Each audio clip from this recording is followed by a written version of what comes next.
Good morning, everybody. Good morning, Lori. How are you? Hi, Ben. How are you? I have to say, I'm always so happy to see you on a Tuesday morning.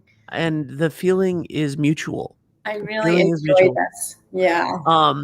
How was your weekend? How was your day? You got a little bit of a different scenery. Yeah, my weekend was busy actually, and I was just preparing to come to Florida. And I'm at my mom's in Florida, in Naples, Florida. I got a hibiscus mug.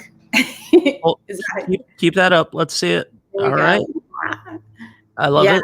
beautiful flowers here. The sun is out. It's so strange to come from 30 degrees and to 84 all of a sudden. But yeah, everything is great. I'm playing with the lighting here, which is kind of fun. But we got a great show coming up today. Absolutely. Can you tell us who our guest is? Yeah, I am really excited about our guest because, Ben, we met through the Women's Leadership Nexus.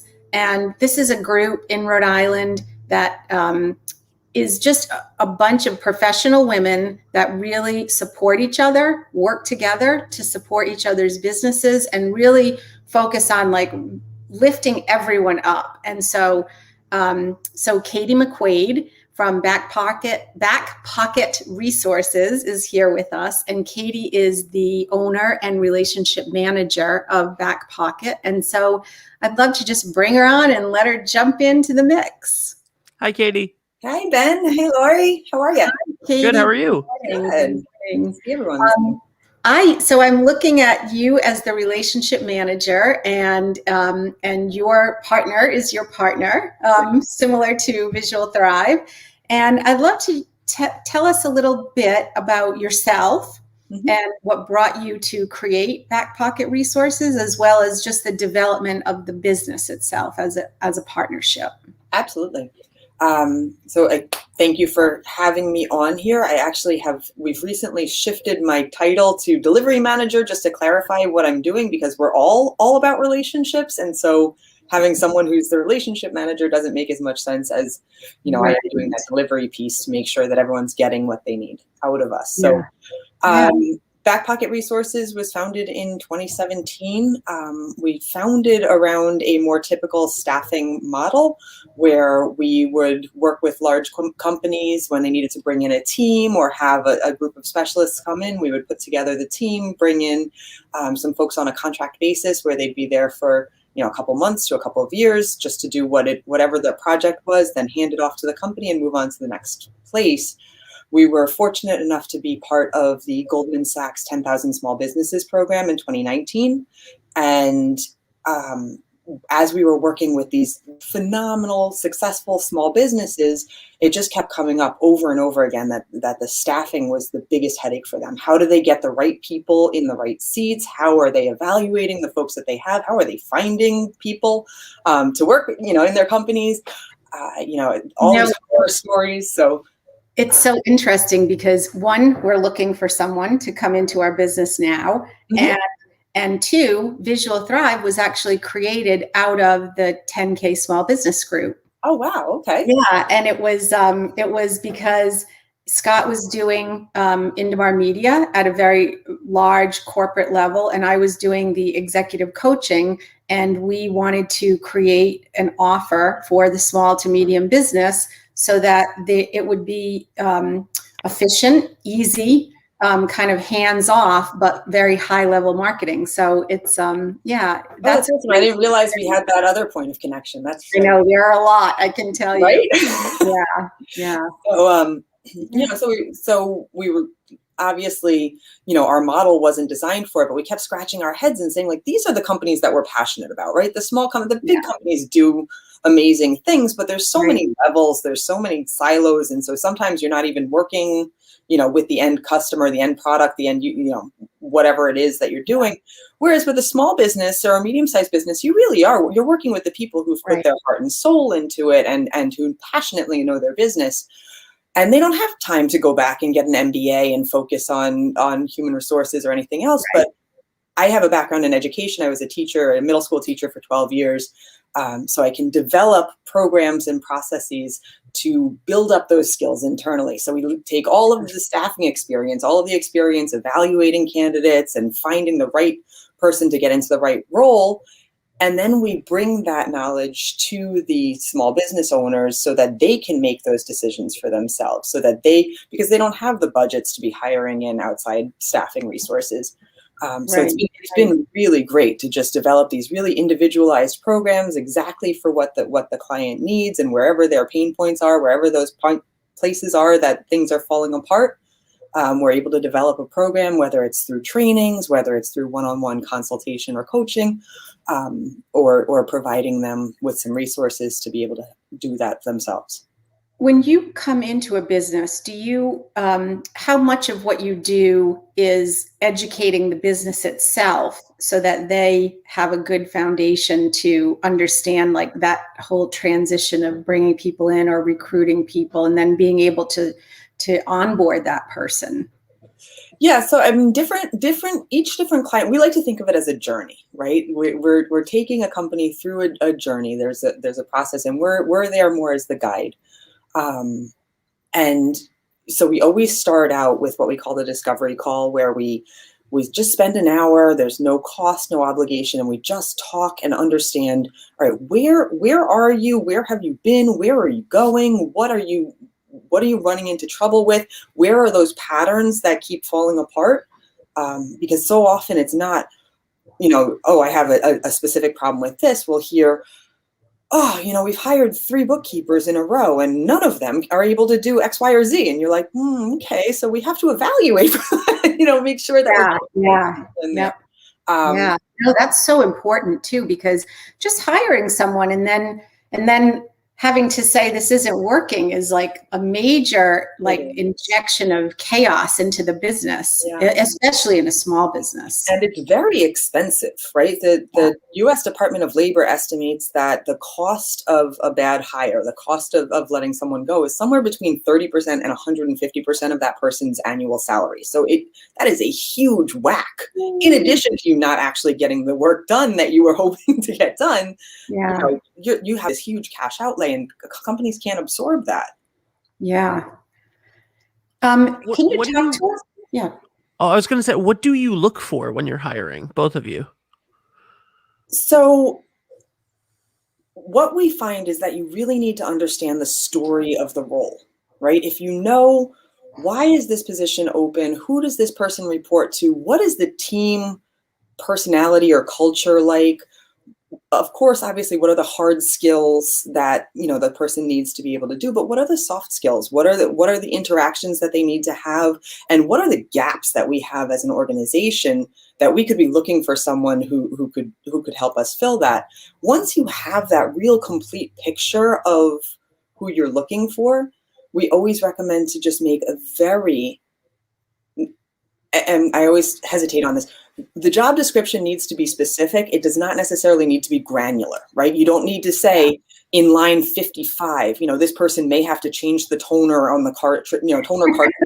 You don't need that level of specificity. What we say about that is treat the business like it's your own business. Yeah. And there you go, you're done. You are a part of this business, and we expect you to act like a part of this business. Yeah. Yeah. And that's the thing, while you're posting the job, while you're interviewing, while you're talking with people, it should be a two-way process. You should be telling them about the organization that they're coming into, because a lot of people get into a company and they'll say, they told me it was sunshine and rainbows, and I got in here and it's chaos. Some people thrive, whatever your environment is. You'll find someone who can thrive in that environment, who really will enjoy that environment. But if you sugarcoat it and gloss over any of the issues that you're having, or make it seem like something it's not, you're setting yourself up for a disconnect. And when you set yourself up for a disconnect, that's when people feel like they've been hoodwinked, they've been taken advantage of, they've stepped into something that they're not expecting. When they know what they're coming into, even if it's like our hair's on fire, we have like all these emergencies. But even on the other side of that, I would say, as an employer, I always think that my focus is we operate openly. We immediately give trust, And we expect you to be resourceful inside yourself, to answer questions and find solutions and be self-driven, because we don't want to micromanage you. Right. We want you to almost act like you're a partner with us, and that includes like ownership in the business, pride in the workplace, being detail oriented, or about like all those other skills. But I think the soft skills, especially, as a coach, I look for those. And then we have brought people in that are like, yes, yes, yes, yes, yes. And then we're like, wait, where's that resourcefulness? Where is that self-driven motivation, And so for an employer, that's also difficult, where you're just like, oh, geez, okay, so it looked like it was there. How do you manage that? That's tough, because people will tend to tell you that they are exactly what you're looking for in an interview. You can do some scenarios, you can do some role plays. We always get really good responses when we've done deep reference calls. And reference calls are not just calling the buddy that sat next to the person at their last role and that they go out to lunch and we're now besties and we go to each other's kids' parties. That is not a reference call. That might tell you a little bit about who the person is socially. Yeah. You want to get into somebody who actually paid this person, right? Yeah. The person who actually had to sign the paycheck Right. is the person that you want to talk to. And then you want to frame it as listen, we want this person to be successful. This is what the environment is like. Is that an environment that you think this person will thrive in? Is this similar to the environment that they were successful in before? Yeah. And really dig into that stuff, because people are not always, you're a coach, you know this, people are not always particularly self-aware, and they often feel like, oh, I'm super outgoing. I'm totally able to do this. I can jump into any environment in a minute. It's not true. Well, and I think as a business owner, I try to have that hat on with a little bit of coaching. And then as a coach, it's totally different. You can just call someone out and say, you know what, that I got a hunch this isn't really what you're saying. Yeah. But then what's your experience like around just the whole process of like hiring others or being hired by others? Because you are also self-employed. So the hiring process for me is kind of, it's I don't have a ton to say about it, because you guys both talked about how your partner in your business is your partner, and my partner at Ben Barber is also my partner, just me, and single. Yeah. So I have the aspect of doing the majority of the work by myself, and the only business partner that I've ever really had is my best friend, who then does half of the work for me. And then we've only hired subcontractors for things. We've only hired independent contractors for short gig work, and that's been mostly people that we know and trust from other things. So we haven't really had to go through the hiring process yet. And on the other end of that, because there is still going to be the Ben Barber way, and somehow you are communicating that with those subcontractors, where they come in, they have to make a product that looks like you. Absolutely. And that is, we've been fortunate in that we have a large network of friends who do things similarly.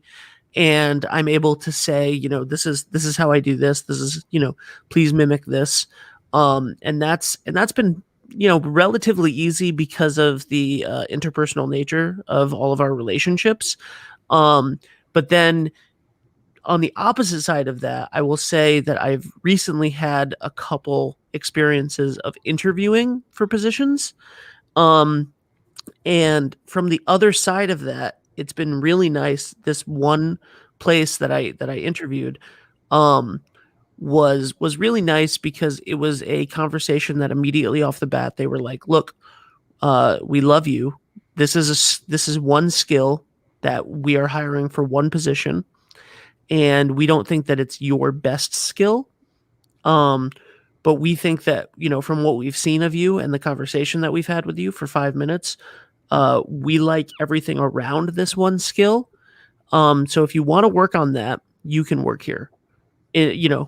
If But if this isn't what you love, if that skill is lacking in you because that's not the skill that you're super passionate about, we wouldn't want you to take this anyway, because you're going to be miserable, or you're not going to be peak of what you could be. And you're great in all of these other aspects. So if you have any other ideas for anything, I mean, it's a company that can do that, that Yeah. can say, if you have any other ideas, But come I back think and that talk to that's us. super So valuable in any yeah, company. Like, I think that one of the things that we talk about with our team, and we have a very small team, is if you have ideas, if you see that there's a process here, like, that can be bettered, that can be streamlined, that can be more effective, like, bring it on. I think I personally love that challenge. So but I can see that maybe wouldn't be the case in every organization. Um, genuinely, I would say empathy and being straightforward, right? Those are the yeah, two. Those are the two main things for hiring, firing, and applying for a job. Like, if you're, you know, I would have said no had they, once I found out exactly what the position was, I would have said no had they not said no. Like, yeah, had the conversation was extremely mutual and happened within the first minute. And then we spent the next 15 minutes talking about everything else around it. Um, and that was really beneficial. They had the straightforwardness and the empathy um to not package it as like, you're not good enough, you're not, you know what I mean?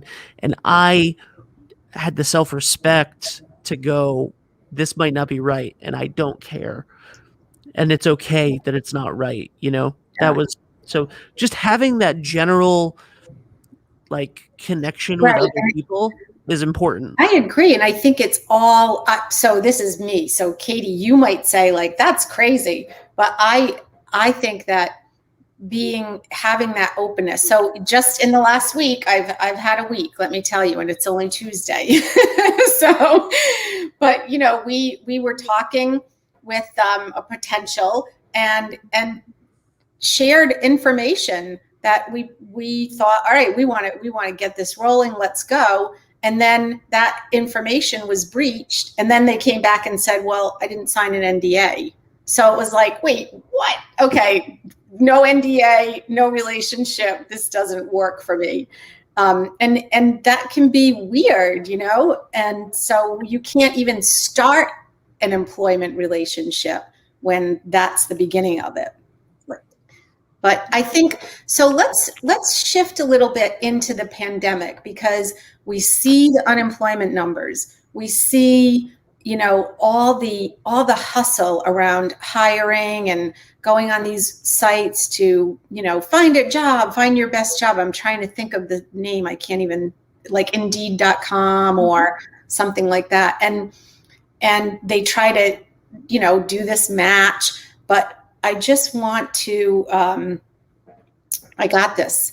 I just want to talk to you a little bit about that transition and what organizations have experienced. But for example, if there are so many people that are unemployed and looking for work, like, where do you see that successfully coming together right now?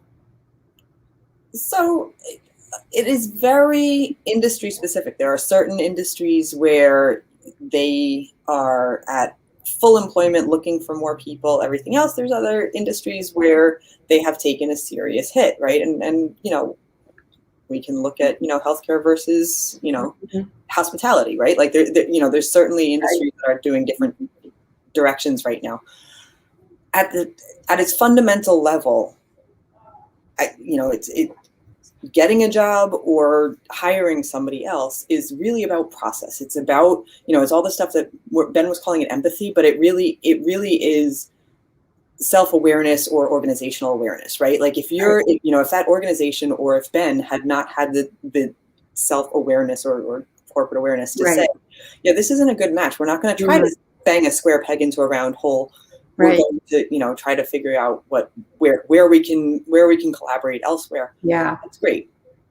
A lot of times what happens is, in order, people will go on Indeed or Monster or, LinkedIn, whatever, name it, pick your poison, and they'll apply to 500 jobs. Well, if 500 people are applying to 500 jobs, like all of a sudden we have like 25,000 people that we need to figure out who's who and who's where. The hiring managers are buried under with, 100, and they'll look at us and they'll go, Right. I got 1,500 applications and none of these people have ever even looked at my industry before. Well, right? and I'll tell you, done so it. I'm seeing at the angle from the coaching perspective, where people will come and say, I've sent out 500 applications and I never hear anything from anybody. And so that's why I think like there's got to be some way to deal with this match. And it sounds like your organization is such a great place to kind of have a company say, listen, this is what we're looking for. We want to make sure that we're getting the right people. Secondly, I would say, I know that you're not a staffing organization. So let's talk about like the difference between, that creating that match and the work that you do that is a little, that's more in depth than that. Right. So, it's the difference between give a man a fish and teach a man to fish, right? In the give a man a fish model, you pay back pocket resources or some other staffing firm, either a percentage of the salary or a flat rate or however that's negotiated. And we go out in the world, we find a candidate for you, we check their qualifications, we do whatever screenings that are necessary. And then that person is passed off to you either as a contractor through our company or as your employee. And that's it. It's done. It's very expensive, right? And small businesses generally can't handle that. It can be, 20 to 25% of an annual salary in fees. That may be worth it for that purple unicorn that you have to hire once, right? If you need, if the founder of a company is stepping aside and needs to find their succession plan, handoff person, that may be something where having a staffing expert come and help you to identify that person makes sense. If you're running a solid waste company and you need CDL drivers who can deliver dumpsters, it doesn't make any sense for you to hire us to find a driver for you, right? Because we'll charge you the fee for hiring that driver. And then 3 months from now, 6 months from now, either through growth or attrition, you'll have to hire that role again. Right. So it makes more sense to hire us to develop a process that works for your company, for your roles, for the types of things. Oh, I love that. And then once you have that process and we develop what the sort of ideal communication cadence is, what it looks like as you're moving through it, so that candidates aren't feeling burned, but also so that, the company isn't feeling overburdened by having, a million non-relevant applicants. Right. It clarifies the process for everyone and makes it run so much more smoothly, because it really is. It's just about having a process and having a communication plan. I think that, so I'm going to ask you about like what the ideal gig would be, but that's in our lightning round. So I have the last question I have for you. Ben, do you have a question? Now I know, I can see the wheels turning. I'm like, Ben, what do you got? I have a question. Yeah. Sure. You mentioned the purple unicorns. Yes. How do you, it's a two-part question. Number one, how do you identify that someone is a unicorn? And number two, and maybe give the definition of a unicorn. Now I seem crazy. And number two, have you seen a lot of entrepreneurs, former entrepreneurs going into the workspace of being an employee because of the pandemic? And I mean, I personally know of a lot of people who changed their Instagram bio to intrapreneur because they're now in between, and a lot of people in the events industry and stuff that this has just completely shut the door and shut the door for a long time on their industry. And have you seen a lot of influx of that in people in the job market? So that's a multi-part question. So I'm so sorry. Yes. So everyone is a unicorn, right? Everyone has their own unique capabilities, strengths, values, perspectives, backgrounds, training, skill sets, and ideal work environment. It's a puzzle matching thing, right? When you are looking for a role to fill a position that can be trained reasonably easily, you have a broader spectrum of candidates that could fill that role. In other words, a more entry-level role or something that's got more nebulous responsibilities or anything like that, right? There you're hiring more for aptitude, for personality, that, you know, because the skills are very trainable. When you get to an incredibly specific role, say you're redoing your company's entire data storage structure, you need a data architect that can get in there, understand your technology, specifically your industry, all of those things. That is a much narrower pool of people who could successfully do that role, because it's both extraordinarily technical, high level, strategic, all of those things. So you couldn't just train for that in a few months, right? So that was the first part. The second part is in terms of entrepreneurs. Most of the entrepreneurs that I know have done that intra thing throughout their careers, right? Sometimes they're consulting with other companies. Sometimes they're starting their next big thing. Sometimes they're writing their next book and they're starting a podcast. Sometimes they're doing something else, right? It's all over the place.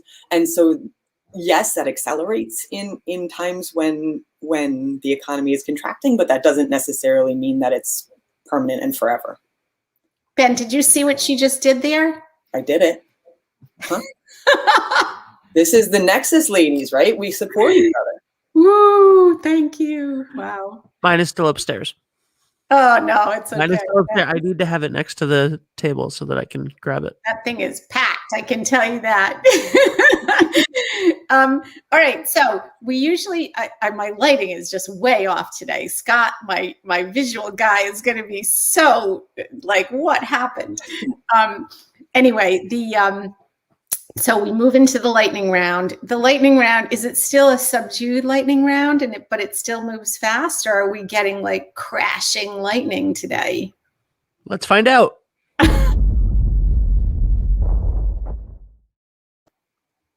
That was pretty good. At least we got some good sound going. I did that at the beginning of this show, so I was like, I hope the sound works. I don't know. I made a new one, and I just grabbed an audio clip that I had from something else, and I was like, maybe this will work. Oh, that is great. So I added a question to the lightning round because it was something that came up this week about working energy out while you're sitting at your desk all day. So are you ready, Kaydi, for some very fun, quick, easy questions? And you can pass at any time. All right, we're going to set the clock, and here we go. All right. What was the biggest business shift you made in the last year? Shifting to working exclusively with small companies instead of the enterprise scale companies. Yeah, me too. What is your business's flagship offer, the thing you do most often? Training and strategic design for what your plans look like. What is the best way for a customer to find you? LinkedIn, Facebook, Instagram, our website, backpocketresources.com. Click on the links that I'm going to put into the Facebook chat about this, wherever you want to find me. And if you were hired for the coolest gig ever, where you're just like, holy moly, what would it be? I would love to design for nonprofits to effectively hire board members. Ooh, I love that. And here's the last one. What is your go-to dance music when you're in your office and you need to like get that energy out? What kind of music would you put on? It's the Destiny's Child Pandora station every time. Woo!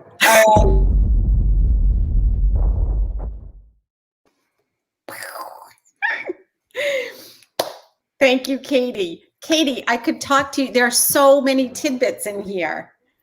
It's just amazing. Last words, Ben, you got it. Me, last word? Last words on you, man. Oh, this has been an eye-opening conversation, especially as someone who is growing a business and is looking to hire people this year. So that this has been a very nice conversation for me to be a part of. Thank you, Kaydi. Thank you for having me. Kaydi, it was such a pleasure to see you. I know we have a lot more connections coming. Definitely. Thank you. Have Thank a you great so day. much. Have a great day, Bye. everyone. You too. Bye. And you guys can find the links to Back Pocket resources in the description of this episode, or the description of the clip of this episode, wherever you're watching this, wherever you're finding this. So that's great. And I believe, Lori, that we are going to be, hopefully we'll eventually be live on LinkedIn, but for now we're going to be posting these on LinkedIn. So Yeah. that is We that's just, the perfect place for Kaydi, for you to click and oh, to know more about Kaydi. absolutely. Ben, you know what I really like today? I love that these flowers match your shirt. That was my goal. I last week flew down to your mom's house and I was like, let me find the flowers. Perfect coral orange Yes. color, looking good. Yeah. Yeah. And I just wore black to be in the middle just to make it work. And I was not that far off from Katie's colors either. So that's No, I noticed that's wonderful. All right. By next week, I swear there will be a benbarber.com to plug on here. Ooh, I can't wait. I bought it. Hey, if we can help you with that, just, let's do it. Thank you. All right. Lori, where can people find you? Lori at visualthrive.com. Awesome. Simple. Yeah. All right. And go buy the book, guys, because it's awesome. Learn to leap. Yeah. Learn to leap. I'll see you at noon. See you at noon. I'm excited. I can't find the outro. There's too many videos now. All right. Bye, guys. You are working it.